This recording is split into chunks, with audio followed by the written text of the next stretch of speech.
L'habitat participatif, c'est un des modes d'habiter qui rentre dans l'habitat partagé. L'habitat partagé, si on prend la grande enveloppe, c'est co-construire ensemble un lieu de vie innovant pour vivre autrement ou le vivre ensemble et partie prenante en fait de la réflexion et surtout de la construction où chacun, c'est connaître ses voisins avant d'habiter.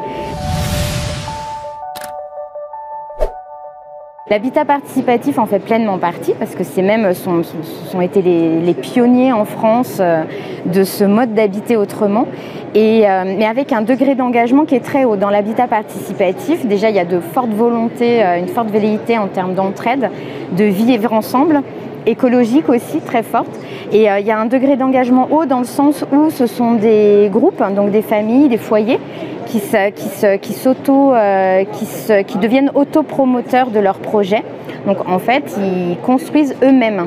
C'est là où l'accompagnement est rapidement un point fort et une forte plus-value pour ces projets-là, parce que quand on arrive à la phase construction, avec toute la réglementation et monter des murs et poser un toit, c'est un peu moins évident de le faire seul.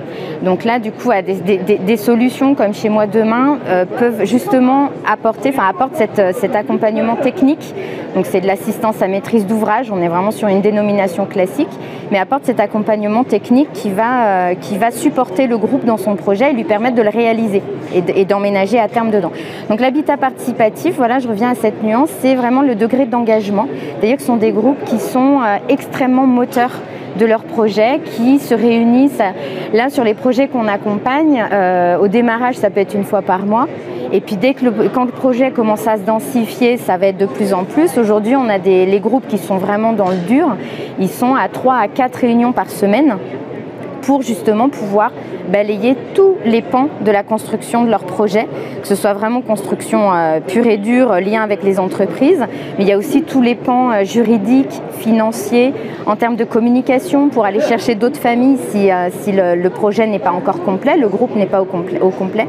Donc là, voilà, c'est une forte implication, 3-4 réunions par semaine, tout le monde n'arrivera pas forcément à se dégager ce temps ou n'a pas la volonté tout simplement. Donc quand on remet ça dans de l'habitat partagé au sens plus large, on garde la notion du vivre ensemble, on garde la notion de co-conception, c'est-à-dire qu'en amont du projet, les futurs habitants sont dans la réflexion, mais à partir de là, on va avoir des différences en termes de degré d'engagement, ça va être plus ou moins impliquant. Donc en fait, la vie, les attentes, les besoins, les possibles sont pris en compte en amont du projet. Mais il n'y aura pas une attente aussi forte en termes d'implication des futurs habitants.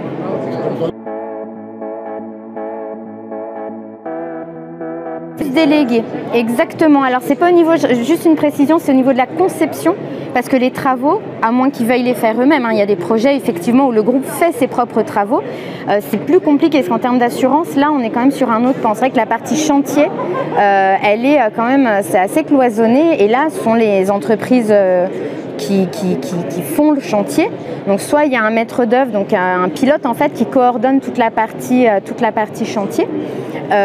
Soit il y a au centre, donc là on a cette solution aussi de maîtrise d'ouvrage déléguée, donc c'est un pilote en fait qui s'occupe à la fois de toute la partie conception, gouvernance du groupe et qui s'occupe de la partie chantier. Voilà, et c'est ce pivot central dont Chez Moi Demain, enfin voilà, c'est une solution qu'on propose. Permet encore une fois que le projet sorte de terre, parce que c'est le but quand même, et tout en respect avec les volontés du groupe au départ. Voilà, et qui fait le lien en permanence en fait entre le